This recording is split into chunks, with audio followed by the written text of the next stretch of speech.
दोस्तों, ये कहानी है एक गुरु और शिष्य की। एक बार की बात है जब एक गुरु और उनका शिष्य कहीं से आ रहे होते हैं और रास्ते में अंधेरा काफी ज्यादा हो चुका था। सूरज कब का डूब चुका था।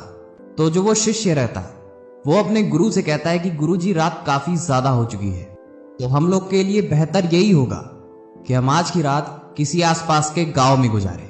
और उसके बाद गुरु जी भी मान जाते हैं और वे लोग एक गांव में जाके रुकने का प्रबंध करते हैं।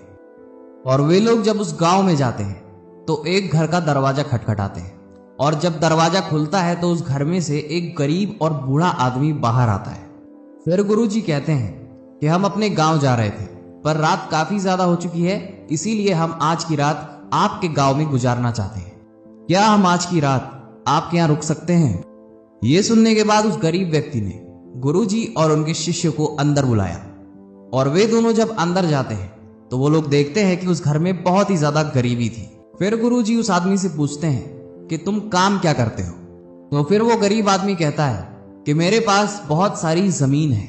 फिर गुरुजी कहते हैं कि जब तुम्हारे पास इतनी सारी जमीन है तो तुम इस तरह से क्यों रहते हो? तो फिर वो गरीब आदमी निराश होकर कहता है कि मेरे पास जमीन बहुत सारी तो है पर वो किसी काम की नहीं है। गांव वाले कहते हैं कि ये जमीन बंजर है, इसमें कुछ भी नहीं उग सकता है। और गांव वाले ये भी कहते हैं कि वहां पे फसल उगाने का प्रयास करना और उस बंजर जमीन का सौदा करना ये बेवकूफी है। तो फिर गुरुजी कहते हैं कि तुम्हारा गुजारा आखिर होता कैसे है? फिर वो गरीब आदमी कहता है कि मेरे पास एक भैंस है जिससे मेरे पूरे घर का खर्च चलता है, उसके दूध को बेच के। और ये सुनने के बाद गुरुजी और उनके शिष्य सोने को चले जाते हैं। और फिर रात के जब 1-2 बज रहे होते हैं तब गुरुजी ने अपने शिष्य को जगाया और उस गरीब आदमी के भैंस को लेके गांव की तरफ निकल जाते हैं। तो फिर वह शिष्य अपने गुरु से कहता है कि गुरुजी, कहीं हम गलत तो नहीं कर रहे हैं?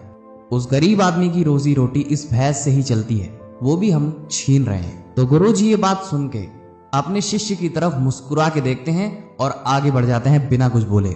और इस बात को देखते ही देखते 10 साल बीत जाते हैं और फिर वह जो शिष्य था वो बहुत बड़ा गुरु बन चुका था।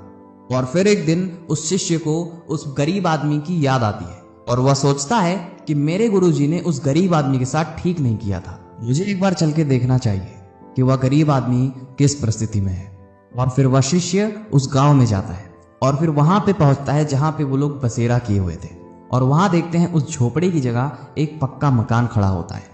और उस बंजर जमीन पे जब वो नजर डालता है तो वहां पे देखता है कि वहां पे फल और फूलों के बगीचे होते हैं। और तभी इतने में ही उस जमीन का मालिक आता है और वह जो शिष्य रहता है उस गरीब आदमी को देख के पहचान जाता है और उस जमीन के मालिक से कहता है कि हम तुम्हारे यहाँ आए हुए थे। 10 साल पहले की बात है जब हम लोग रात में रुके थे और मेरे गुरुजी ने तुम्हारी भैंस को अपने साथ ले गए थे। और उस जमीन का मालिक कहता है कि उस रात आप लोग कहाँ चले गए थे? और उसी रात मेरी भैंस भी गायब हो गई थी और फिर मेरे पास कोई रास्ता नहीं बचा। और फिर मैंने अपनी जमीन पे मेहनत करी और देखते ही देखते उसमें फल उगना, अनाज उगना चालू हो गया। और आज मैं इस गांव का सबसे बड़ा और सबसे धनवान आदमी हूँ। और ये बात सुन के ही शिष्य के आंखों में आंसू आ जाते हैं अपने गुरुजी के लिए। और उस शिष्य को अपने गुरु की बात पूरे 10 साल बाद समझ में आती है, जिसकी वजह से वो भावुक होके वहीं पे रोने लगता है। इस कहानी से हमें सिर्फ एक चीज सीखने को मिलता है कि हमारे पास, हमारे आसपास बहुत सारी ऐसी चीजें हैं जिससे हम अपनी जिंदगी को बदल सकते हैं। बस सही समय पे सही चीज को पहचानने का हुनर होना चाहिए। अगर आप आगे नहीं बढ़ पा रहे तो जिंदगी में कुछ ना कुछ ऐसी चीजें होती हैं, ऐसे लोग होते हैं जो आपको रोक के रखते हैं। वो कुछ भी हो सकता है, वो कोई चीज हो सकती है, वो आपके फैमिली वाले भी हो सकते हैं। बस आप पे ये डिपेंड करता है कि जैसे उस गरीब आदमी के पास उस भैंस की तरह आपके पास कोई ऐसी चीज तो नहीं है जो आपको रोके हुए है। उसको पहचानिए और लाइफ में आगे बढ़िए। उम्मीद करते हैं आपको ये स्टोरी पसंद आई होगी। इंस्पायरिंग स्टोरी से जुड़ने के लिए आप हमारे YouTube चैनल को सब्सक्राइब भी कर सकते हैं। अभी के लिए बस इतना ही था।